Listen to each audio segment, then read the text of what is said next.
I'm Craig, and I'm 44. Next month will be I'll turn 45. And I grew up in north central Iowa. I was the youngest of 5 kids, and my wife and I met in dental school, and we have 4 boys of our own. Spend a lot of time with my boys, with their activities. Like to water ski and snow ski, hike and camp, and my boys have all been involved in Scouts, and so we get outdoors a lot. Well, my name is Angie Hunt. I work at Iowa State University in the New Service Office. My husband and I live here in Ames. We have a lot of things that we like to do, whether that's supporting Iowa State athletics. We attend a lot of football games, basketball games. I've always been a fairly active person. Ever since I was younger, involved in high school sports, active throughout college. I am a fitness instructor at Ames Fitness Center, teaching aerobic class. I take a lot of classes myself. I've just always tried to be really active. My main concern was weight loss. I was actually hiking with the Scouts, and another father had mentioned to me, he goes, "You're looking great, looking really trim." And I said, "Yeah," and he could tell by my voice that I was worried about it.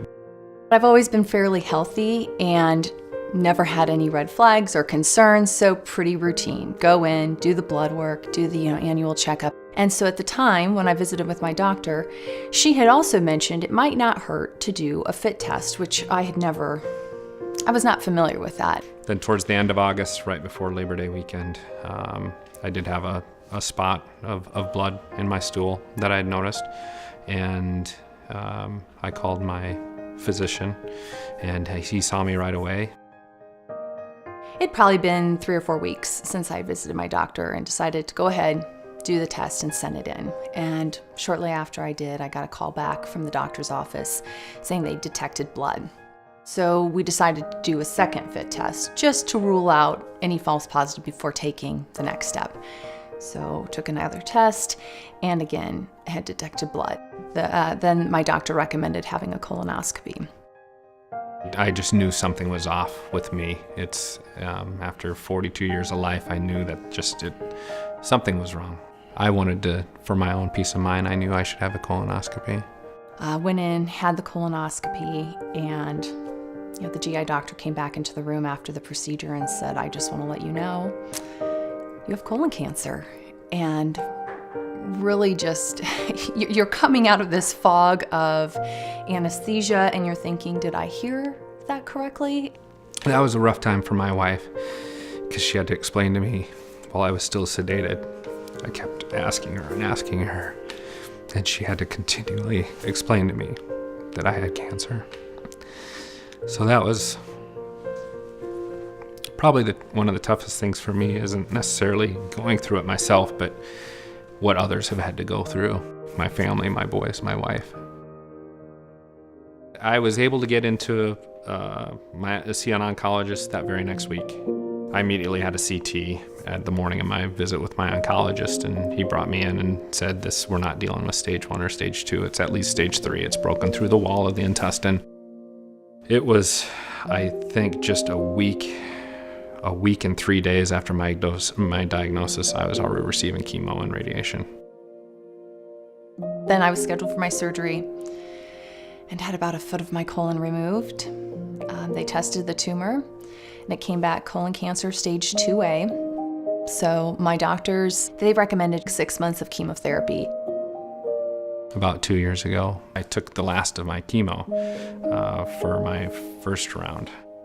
About a year after my initial diagnosis, I had my CT scan to check to see if everything looked good, and that's when they told me I was stage 4. So that's when they discovered a liver tumor, and that's when things changed. At that point, I had the liver tumor resected, and as soon as that was complete and I was healed from that, I went to Mayo for a full screening, and that's when they discovered that I had nodules in my lungs as well.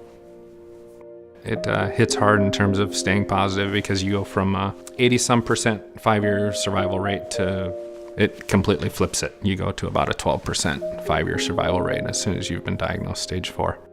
I think the support system that I had was key to me keeping my attitude up. There was no doubt that my family was what I was fighting for.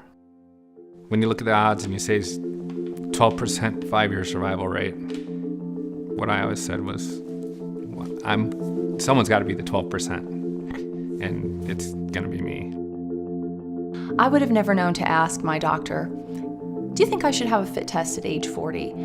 And I'm lucky, I do attribute it a lot to the fact that I've always had my annual physicals and exams. I have a great relationship with my doctor. She's been very proactive with me and encouraging me to do different types of screenings. I still have good friends that are in their younger 50s, that are in the medical profession, that know better, that have not had their colonoscopies. And it's pretty easy for me to say to them, why not? And they can't come up with an excuse. I had people that would call me and say I had been putting it off, and because of you, I was able to go in and get it done. And I think that's the big thing. I figure if I can do something, even if it's just getting one or two other people to go out there and ask their doctor about the screening. It's a little cliche, but that is important to me. I went ahead with the chemotherapy, and after 6 months, went through another scan. Just recently had my follow-up colonoscopy, and all is good. I'm cancer-free. Life looks great today.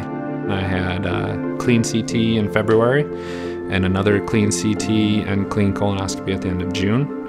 And I don't need to be checked for 6 months. That's kind of a big thing for us. I didn't think I'd get to this point.